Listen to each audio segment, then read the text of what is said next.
कभी आपने सोचा है, किसी मंदिर में दिन भर भजन करने वाला, घंटों तक जप करने वाला और हर व्रत त्योहार को पूरी श्रद्धा से मानने वाला व्यक्ति फिर भी भीतर से टूटा हुआ क्यों होता है?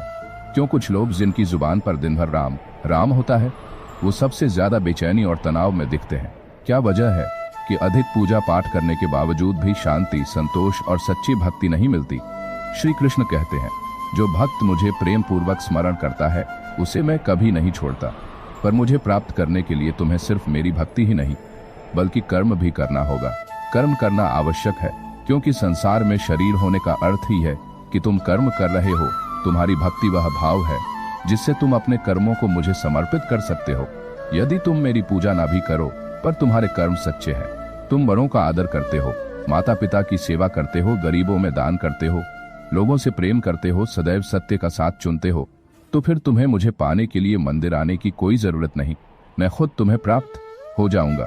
श्री कृष्ण अर्जुन से कहते हैं, हे अर्जुन, तू योग में स्थित होकर आसक्ति त्याग कर सफलता और असफलता में समान रहते हुए अपने कर्तव्यों का पालन कर। यही समत्व का योग है। श्री कृष्ण यहाँ हमें सिखा रहे हैं कि पूजा केवल क्रिया नहीं है।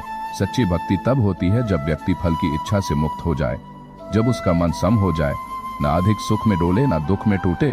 लेकिन आज बहुत से लोग पूजा को सौदे की तरह करते हैं। हे भगवान, मैंने 11 सोमवार का व्रत किया, अब मेरी नौकरी लग जानी चाहिए।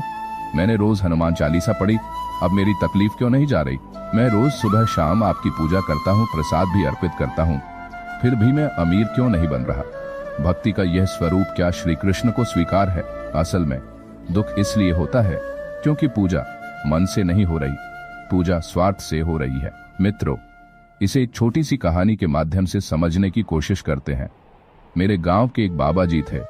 वह हर सुबह 4 बजे उठकर मंदिर जाते, तुलसी में जल चढ़ाते, रामायण पढ़ते।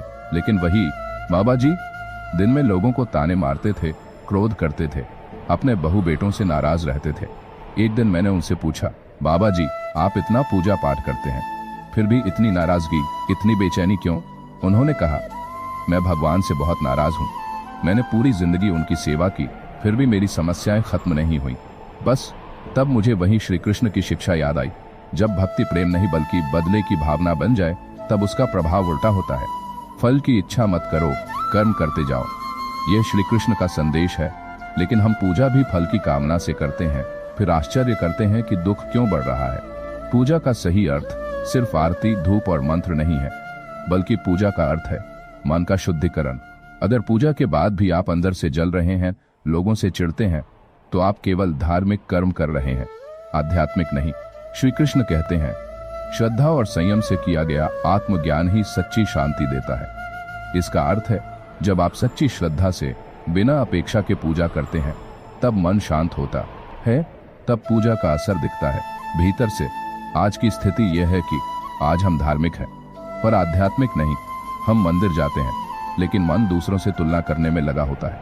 हम पूजा करते हैं लेकिन ईर्ष्या, अहंकार, लालच भी साथ लेकर बैठते हैं। तो भला शांति कैसे मिलेगी?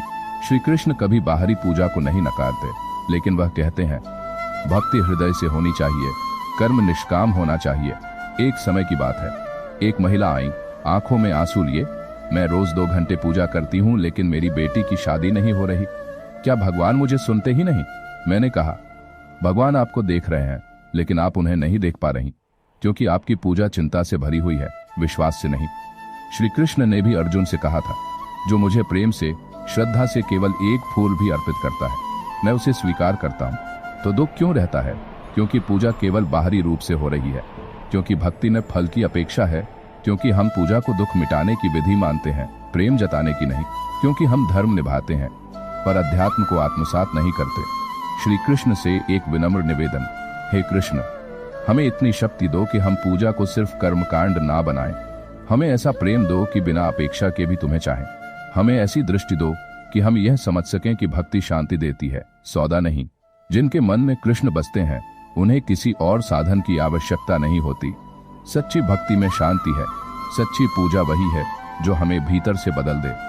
कृष्ण को पाने के लिए मंदिर जाना जरूरी नहीं, मन का मंदिर साफ रखना जरूरी है। मित्रों, अगर आपको ये वीडियो पसंद आई हो तो हमारे चैनल को सब्सक्राइब करें और वीडियो को लाइक करें। जय श्री कृष्ण।